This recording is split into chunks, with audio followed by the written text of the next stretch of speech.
തിരുവനന്തപുരം വർക്കലയിൽ മകൾ വീട്ടിൽ നിന്ന് ഇറക്കിവിട്ട മാതാപിതാക്കൾക്ക് സ്വൈര്യജീവിതത്തിന് തടസ്സമുണ്ടാക്കരുതെന്ന് സബ് കളക്ടറുടെ ഉത്തരവ്. മാതാപിതാക്കൾക്ക് അയിരൂർ വൃന്ദാവനം വീട്ടിൽ താമസിക്കാം. മക്കൾ 3 പേരും ചേർന്ന് ഓരോ മാസവും 10,000 രൂപ നൽകണം. ഭക്ഷണവും മരുന്നും ചികിത്സയും മക്കൾ തുല്യമായ രീതിയിൽ ലഭ്യമാക്കണമെന്ന് ഉത്തരവിൽ പറയുന്നു. ഉത്തരവ് പാലിച്ചില്ലെങ്കിൽ തുടർ നടപടി സ്വീകരിക്കുമെന്നും സബ് കളക്ടർ പറഞ്ഞു. ഉത്തരവിന് പിന്നാലെ വൃദ്ധ ദമ്പതികൾ വീട്ടിൽ താമസം തുടങ്ങി. ഇപ്പം പോലീസ് വന്ന് കളക്ടർ ഓർഡറൊക്കെ കാണിച്ചോ?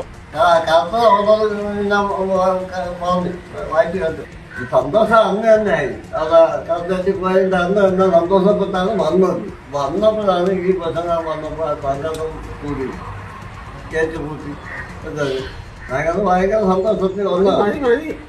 സുനിഷ അയ്യല്ലൂർ നൽകും വിശദാംശങ്ങൾ. സുനിഷ, ഇന്നലെയാണ് മകൾ വീടിന്റെ താക്കോൽ മാതാപിതാക്കൾക്ക് നൽകുകയൊക്കെ ചെയ്തത്. എന്തായാലും ഇന്നിപ്പോൾ സബ് കളക്ടറുടെ ഉത്തരവ് പ്രകാരം എന്തൊക്കെയാണ് പറയുന്നത്? ശ്രുതി, കഴിഞ്ഞ ദിവസം തന്നെ പോലീസ് ഈ വിഷയവുമായി ബന്ധപ്പെട്ടുകൊണ്ട് മകൾക്കും മകളുടെ ഭർത്താവിനുമെതിരെ കേസെടുത്തതിന് പിന്നാലെ താക്കോല് കൈമാറാൻ മകൾ തയ്യാറായിരുന്നു എന്നതാണ്. പക്ഷേ താക്കോല് കിട്ടിയിരുന്നെങ്കിലും ഈ കളക്ടറുടെ ഉത്തരവ് ലഭിക്കാതെ വീട്ടിൽ താമസം തുടങ്ങില്ല എന്നതായിരുന്നു വൃദ്ധ ദമ്പതികൾ പറഞ്ഞിരുന്നത്.